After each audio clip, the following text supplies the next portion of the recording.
बिस्मिल्लाहिर्रहमानिर्रहीम।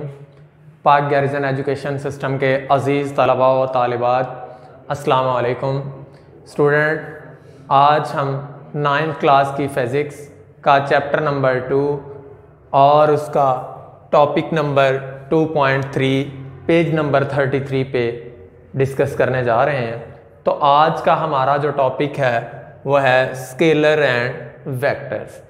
स्केलर और वेक्टर से पहले बेटा अगर देखें तो हमारी रोज़मर्रा ज़िंदगी में हमारा मुख्तलिफ क्वांटिटी से सामना होता है। फॉर एग्ज़ाम्पल लेंथ से, मास से, वॉल्यूम से, वर्क से, स्पीड से, डिस्प्लेसमेंट से। तो हमने इन क्वांटिटीज़ को हमने कैटेगराइज कर दिया दो टाइप्स के अंदर, एक स्केलर्स और दूसरा वेक्टर्स। तो स्केलर क्वांटिटीज कौन सी होती हैं? स्केलर्स क्या हैं? Scalar quantity is describe completely by its magnitude. Scalar मकदारों को उनकी मकदार के लिहाज से सिर्फ बयान किया जा सकता है, मुकम्मल तौर पर उनकी मकदार के लिहाज से बयान किया जा सकता है।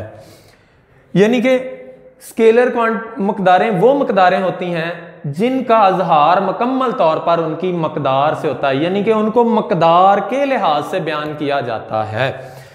तो फिर एक दफा देख लें, scalar quantity is describe completely by its magnitude. Scalar quantity को बयान किया जाता है कंप्लीटली मुकम्मल तौर पर बाय इट्स मैग्नीट्यूड, उनकी मकदारों के लिहाज से। एग्जाम्पल देख लें, लेंथ, मास, टाइम, स्पीड और वर्क जो है ये हमारे पास स्केलर क्वांटिटी हैं। तो कैसे हम इन क्वांटिटी को मकदार के लिहाज से, फॉर एग्जाम्पल हम मास की बात करते हैं, तो हम अगर एक शॉपकीपर के पास जाते हैं, हम उसे कहते हैं कि हमें 20 kg शुगर चाहिए, तो हम 20 जो है इसमें क्या चीज है, 20 जो है वो मैग्नीट्यूड है और kg क्या है, अप्रोप्रिएट यूनिट है जिसके अंदर उस क्वांटिटी, वो यूनिट जिसके अंदर उस क्वांटिटी को मेजर किया जा रहा है। तो लिहाजा हमने यहाँ पे इसकी सब्सक्रिप्शन जो की है स्केलर्स की, वो जस्ट और जस्ट किससे कर रहे हैं, मैग्नीट्यूड से कर रहे हैं विद इट्स यूनिट, ना कि हम इसमें उसकी डायरेक्शन की बात कर रहे हैं। तो scalar quantity is describe completely by its magnitude. Scalar quantity को मुकम्मल तौर पर उनकी मकदार के लिहाज से ही बयान किया जा सकता है। अब आगे बात वेक्टर की। Vector quantities is describe completely by its magnitude and direction. Vector quantity जो है उनको बयान किया जाता है मुकम्मल तौर पर बाय इट्स मैग्नीट्यूड, उसकी मकदार से, एंड डायरेक्शन और डायरेक्शन के लिहाज और सिमत से, यानी के। तो एग्जाम्पल देखें, फोर्स, वेलोसिटी, डिस्प्लेसमेंट। यानी कि वेक्टर मकदारें वो मकदारें होती हैं जिनको हम मकदार और सिमत दोनों के लिहाज से बयान करते हैं। स्केलर में जस्ट हम मैग्नीट्यूड से बयान करते थे, लेकिन वेक्टर के अंदर हम मैग्नीट्यूड विद डायरेक्शन जो है उसको बयान करते हैं, मैग्नीट्यूड और डायरेक्शन दोनों से बयान करते हैं। अब एग्जाम्पल देख लें हमारे पास, एक्सप्लेनेशन देखें कि वेक्टर क्वांटिटीज जो हैं इनको क्यों जो है मैग्नीट्यूड और डायरेक्शन के लिहाज से बयान करना जरूरी क्यों होता है। कंसीडर, हमने आपके सामने मैंने दो टेबल्स बनाए हुए हैं। कंसीडर किया हमने कि हमारे पास एक टेबल है, इसके ऊपर 2 फोर्सेस एक्ट कर रही हैं, 2 फोर्सेस हैं F1 और F2 एक्ट कर रही हैं, और जो फोर्सेस लग रही हैं दोनों जो हैं वो टेबल के ऊपर, उसकी मैंने मुख्तलिफ सिचुएशंस आपको दिखा दी हैं। फर्स्ट सिचुएशन के अंदर दोनों फोर्सेस सेम डायरेक्शन में लग रही हैं, लेकिन सेकंड डायग्राम के अंदर मैंने दोनों फोर्सेस को उसी टेबल के ऊपर अपोजिट डायरेक्शन में बयान कर दिया, अप्लाई किया है। तो जब दोनों फोर्स अपोजिट डायरेक्शन में मैंने बी वाली डायग्राम के ऊपर जो हैं वो एक्ट करती हुई नजर आ रही हैं आपको। अब दोनों में डिफरेंस क्या है, दोनों सिचुएशन में डिफरेंस क्या है? दोनों सिचुएशन डिफरेंट तो हैं एक दूसरे से। क्यों है? क्योंकि फर्स्ट सिचुएशन के अंदर फोर्सेस जो हैं एक्ट कर रही हैं सेम डायरेक्शन में, और सेकेंड नंबर पे जब डायग्राम जो है उसमें दोनों फोर्सेस जो हैं वो टेबल के ऊपर अपोजिट डायरेक्शन में एक्ट कर रही हैं।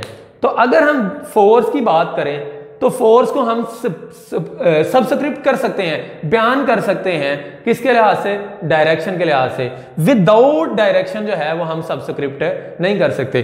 तो दोनों सिचुएशन में हमने डिफरेंस कैसे किया, हमने फोर्स की डायरेक्शन के लिहाज से कि फोर्स किस डायरेक्शन में, तो लिहाजा वेक्टर जो होता है, वेक्टर क्वांटिटीज होती हैं, उनको डायरेक्शन के बगैर जो है सब्सक्रिप्ट करना जो है वो बेमानी है, मीनिंगलेस है। इसका हम कभी भी फोर्स या, क्योंकि फोर्स एक क्या है, वेक्टर क्वांटिटी है, तो वेक्टर क्वांटिटी को हम जब भी डिस्क्राइब करेंगे तो हम उसकी डायरेक्शन का जिक्र करेंगे विदाउट डायरेक्शन।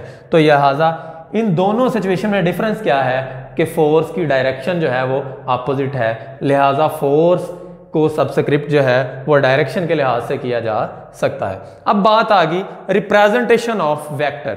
वेक्टर को रिप्रेजेंट कैसे किया जा सकता है, हमें वेक्टर की डिफाइन का तो पता चल गया, लेकिन वेक्टर को जो है हम बयान कैसे कर सकते हैं, रिप्रेजेंट कैसे कर सकते हैं।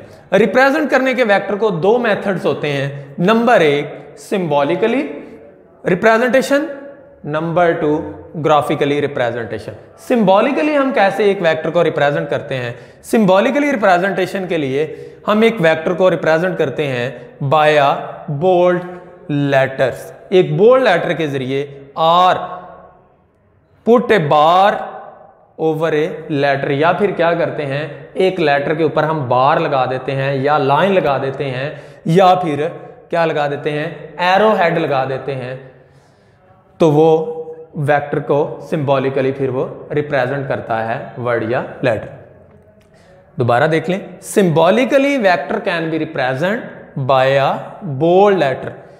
सिंबॉलिकली वेक्टर को बोल्ड लेटर से रिप्रेजेंट किया जाता है। बोल्ड लेटर का मतलब क्या होता है कि किसी भी वर्ड को गहरा करके लिखना, किसी भी वर्ड को गहरा करके डार्क करके लिखना।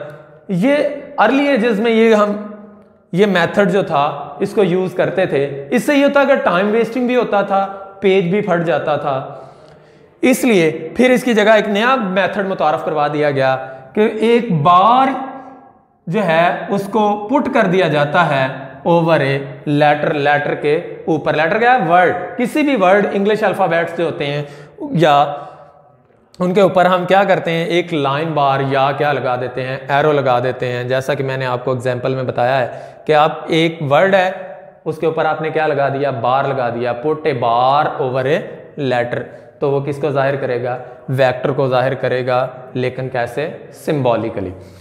अब सेकंड मेथड आ गया ग्राफिकली हम कैसे रिप्रेजेंट कर सकते हैं। ग्राफिकली रिप्रेजेंट करने के लिए vector can be represent, vector को रिप्रेजेंट किया जाता है graphically by a line segment, एक लाइन सेगमेंट के जरिए, विद एन एरो हेड, एक एरो हेड के साथ। लाइन सेगमेंट जो है शो मैग्नीट्यूड, मकदार को जाहिर करेगी, and arrow head show direction of vector, और एरो हेड जो है वो वेक्टर की डायरेक्शन को शो करेगा। तो फिर दोबारा एक दफा देख लें, ग्राफिकली हम एक वेक्टर को कैसे रिप्रेजेंट करते हैं। ग्राफिकली वेक्टर को रिप्रेजेंट करते हैं बाय अ लाइन सेगमेंट, एक लाइन सेगमेंट के जरिए, विद एन एरो हेड, और वो लाइन सेगमेंट के साथ क्या होता है, एरो लगा होता है। लाइन सेगमेंट जो होती है वो शो कर रही होती है मैग्नीट्यूड ऑफ वेक्टर को, और एरो हेड शो कर रहा होता है डायरेक्शन ऑफ वेक्टर को। आपके सामने मैंने क्या किया, एक एग्जाम्पल में मैंने सबसे पहले एक लाइन जो है ड्रा की है ए बी, ये किसको जाहिर कर रही है, ए बी लाइन जो है वो जस्ट मैग्नीट्यूड को जाहिर कर रही है, और उसके साथ मैंने क्या कर दिया, एक एरो हेड लगा दिया, विद एन एरो हेड, और एरो हेड जो है वो वेक्टर की डायरेक्शन को शो कर रहा है। इस तरह से हम जो है ग्राफिकली वेक्टर को जो है वो क्या कर सकते हैं, रिप्रेजेंट कर सकते हैं। उम्मीद करता हूं बेटा आज का लेक्चर अच्छी तरह से समझ आ चुका होगा। मिलते हैं नेक्स्ट लेक्चर में। अल्लाह हाफिज।